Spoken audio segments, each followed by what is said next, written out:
to. Why? Because if I don't, that means that all the damage I got isn't good damage. It's just damage. I have gotten nothing out of it, and all those years I was miserable was for nothing. I could have been happy this whole time, and written books about girl detectives, and been cheerful, and popular, and had good parents. Is that what you're saying? What was it all for?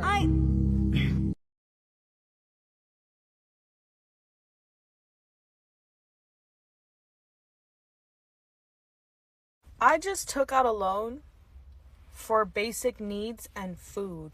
Like, needs/food. I have never in my life had to take out a loan for the things that my home needs. I had to make the decision of gas or food, or somehow budget it and split that and get a little bit of gas and get a little bit of food until I get paid again. I said, there's no way. I cannot do this. I need to have a little bit more for gas, and I need to have enough food. So Affirm has, its thing with Sam's Club. I was like, fuck it. Let's just take out a loan for our basic needs. I feel like this is not okay. This is not okay. We're fucked.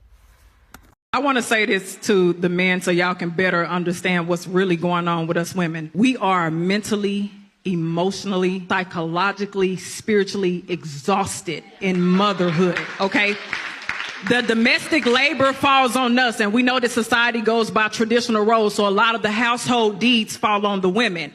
But for us we constantly have to be attentive to what our children need when they're sick, when they look like they're about to become sick, their education, their emotional well-being, them learning, their coping skills. This is all of everything that we are paying attention to. On top of loving our children, we're trying to find spaces to be able to love ourselves. On top of trying to create safety for our children, we're looking for safety and security within ourselves. And sometimes because of all of the expectations and obligations and burdens and the load on us, we can't find that safety. So we turn to our partner, and sometimes in our partner, because they resent us so much for the transitions that we have faced in our motherhood, we can't find safety with them as well.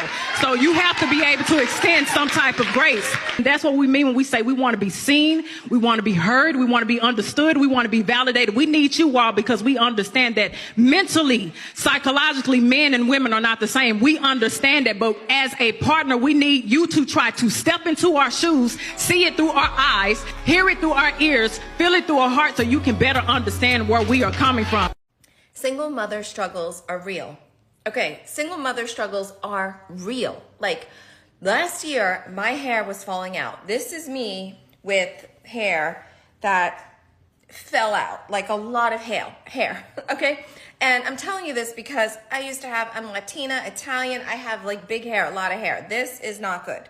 This is like hair falling out, very thin. The hair itself is crap.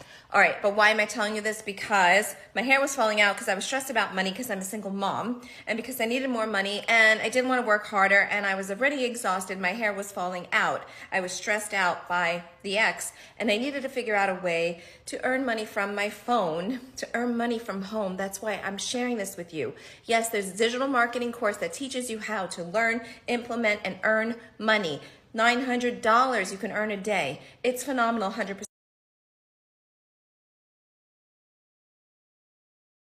The number one thing I hate hearing as a single mom is that I should have chosen better. The person that I met, the person that I dated was not the same person that I ended up having a child with. If once I got pregnant and a person changed and flipped on me, what they gotta do with me? The hardest part about becoming a single mom is not just the fact that you actually have to, decide to leave. It's not the fact that, I am alone. I am, the family's broken, even though that wasn't the goal. Like, of course, those things are hard. Of course, parenting is hard alone. Everything's a struggle when you're doing this alone because it wasn't meant to be alone. But for me, the hardest part that I think is breaking me down and making me feel like I did bad when it came to creating and keeping a family for my kids is the fact that I have a almost 5-year-old daughter who, as much as people think, oh, it's not affecting her, y'all have no idea. Y'all have no idea the nights I'm up crying with my child because she wants mommy and daddy in the same house together. the time where just yesterday my child woke up crying and I'm asking her, why did you cry? Are you having a bad dream? And she says, no, I'm not having a bad dream. I'm having a good dream. The dream is of me, you, daddy, and brother, and we're all a family. And she proceeds to draw it on the back of our picture and gives it to me. And I mean boohoo crying about a good dream of her family being together. It's my daughter saying, hey, daddy doesn't love mommy. And my daughter recalling memories recent of that, of my kid's dad breaking things or getting angry, and mommy was the reason. And seeing mommy be mean towards dad, and that's what she thinks his mom is just mad at daddy right now, and that's why we're in a different house. Like, those things break me, because it's not just that I'm having to heal my own heart at this point. I'm having to heal my daughter's heart, and I'm having to console a crying child for wanting her family together, the same as mommy did. But it's even more heartbreaking that I have to console her as a little girl. Like, when my parents broke up, the father that married my mom, when they broke up, I was at least a teenager. So, by that point, I've watched years of negativity, years of abuse, years of violence between the two. And so I was actually ready for my mom to leave. And although I'm glad that I did leave before it got to that point, and I'm glad I left earlier rather than later, it's still not any easier, because at least as a teenager, I understood what was going on. This is a 4, almost 5-year-old that doesn't fully understand the depths of what went on. She doesn't understand that mommy had to leave for her own happiness and sanity. She doesn't understand that mom hates that she's seeing mommy and daddy be hateful towards each other and not positive and happy towards each other. Because I always promised myself, with what I grew up watching, I wanted my child to grow up with a family that showed love between each other. Like, I never wanted my kids to grow up. I'm sorry, hold on. Okay, I'm sorry. I wasn't trying to cry at all, but I really hate that my child has to see negativity between mommy and daddy, and that we can't even co-parent without it being a bunch of BS. Like, it's to the point where now I'm having to decide we need space, which is still not good for my child because she loves her daddy. Both my kids love their daddy. But for my daughter, who's literally a daddy's girl and built a bond with her daddy, it kills me that this is where we are. And so when it comes to single moms, I give every single mom grace. I give every mom, period, grace. But for a single mom, understand that the hardest thing is not just, now I'm on my own with 2 kids. Now I'm on my own financially. Now I'm on my own mentally. Now I'm on my own, period. It's the fact that while I have to heal my own broken heart, I also have to heal and take care of my daughters. And that is the part that's killing me. My son is 3. He, neither here nor there. He's not bothered by it.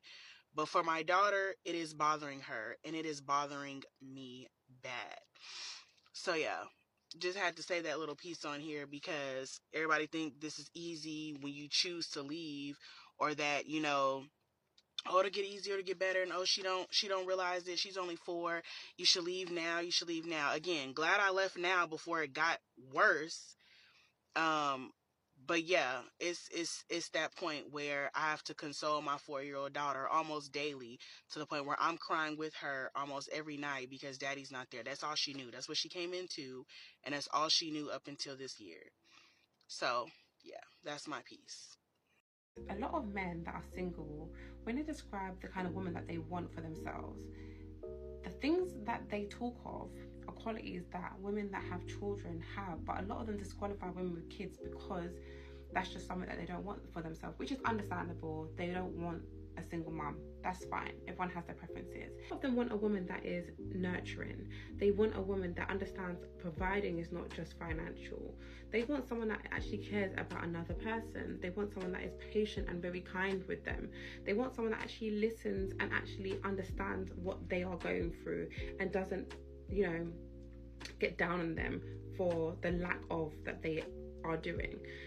The reason why I say a lot of these qualities stem within single mothers is because single mums understand what it takes to look after another human being. They understand the strain, they are stretched to capacity, so they have to mature in such a way that they have to be selfless and more understanding. So when it comes to nurturing, they're able to nurture you, they're able to look after you mentally because they understand how it feels, because they are stretched to capacity also. They understand what it takes and what you need to be fueled as a man, because they have had to fuel another human being and also fuel themselves. Obviously, there are women that are not like that. There are women that are not mothers like that, and I get that. Not everybody possesses those qualities. A woman that is a single mother will understand that providing is not just financial, because she will know it's unrealistic to have such expectations of one human being, because she is the one human being looking after her children. So she will know that having unrealistic expectations on being cared for solely off of one wage that is possibly not even going to be enough to look after her family, because she's had to be outstretched and look after her family herself. She knows it's not just financial. She knows that providing is also about security, about feeling safe, having someone there, providing emotional safety, you know, not just financial. She understands that there are expectations and there are unrealistic ones. Women are single and don't really have children. Their attitude towards life is a bit different. And having to submit to a man and understanding a man is like something that they have a struggle with. I just need to vent. I need to vent. And I just need to let it go. I need to let it go. I need to know whatever knows is being told to me is all in the best. It's all for the best of my children, for the best of me. It is for my best interest. But I just need to know, why is it so freaking hard? Why is this so fucking hard? Why is this, when you are a single parent, when you are a mother that decides work doesn't get put over your children? Work, money, the materialistic life does not get put over the well-being of your children, right? But why, when you get an opportunity, when you get a chance to thrive, why cannot your own people, why cannot your own community, why can they not? Why can I not be the village they know you need? They clearly see that you need this. Why can they not just be there? I have daycare. Finally got daycare. Finally have it to where it's set up. Finally got it to where I can work 7 a.m. to 4 or 5 p.m. That should be good enough. But of course, it's not. Oh my God. Allah, I just need Allah to take it. I just need God to take it, because I know he just told me no, because he is about to open a building. I know he just shifted the dynamic because something greater is happening in the works that I can't see. I know that. But to these people, it's just like, why? If you see a mother, she tells you she could do this. She has this time. She has this. She is only available for this time, but she can dedicate her time to the time that she has. She can dedicate every hour, every minute, every second of those hours. She could dedicate to y'all, to your company, to your organization, to better her brand, to better your brand. She could dedicate herself. Why is it that y'all just gotta say no? Why is it that y'all just cannot see somebody right there in that moment? Why y'all can't just give her that opportunity? Why? And why do I gotta beg? I'm not begging for something that I know that if I said I didn't have any kids and I didn't have this and I didn't have that. I know y'all would make the accommodation.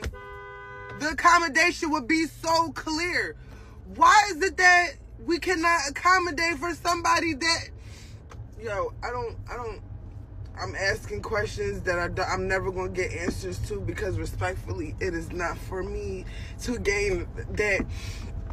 It ain't for me to gain the understanding, the overstanding, the understanding, because I know when I get in that position, when I get to that space to give somebody the opportunity, I'm going to remember, I know that I had these hard times. I know I know that I'm going to need somebody. I got to be somebody that has to give grace, that has to give someone the opportunity, the chance. I know I have to be. Because of these moments right here, these single moments right here, these spaces and times, this right here, like, it's so trauma filled. I don't want nobody. I don't wish this on no single mother, no younger woman, no younger father. I do not wish this on nobody, because this is a horrible feeling. Horrible. And it's like, y'all get me all the way to the finish line. I'm there filling out my paperwork. I'm there doing everything that I need to do. Y'all done gave me the job fully. And then you snatch it back because somebody came in right before me and y'all hired them. And they don't got kids. But they couldn't promise to keep up with that shift. But they don't got kids. So it's just, I'm done. I'm gonna call y'all back. I just need a moment. I gotta get myself together. I'm gonna call y'all back. Woo. Being a single mother is one of the hardest roles a woman can carry. Many don't choose that path. It's simply the reality life handed them through difficult circumstances, broken relationships, or unexpected challenges. Every story is different, and not everything is black and white. What often gets overlooked is the strength it takes to raise a child alone while balancing emotional, financial, and personal responsibilities. At the same time, this reality highlights an important truth: choosing the right partner matters. Building a stable foundation and committing through marriage before having children can create security not just for parents, but for the child as well. Life doesn't always go as planned, but thoughtful decisions about love, commitment, and family can make a lasting difference.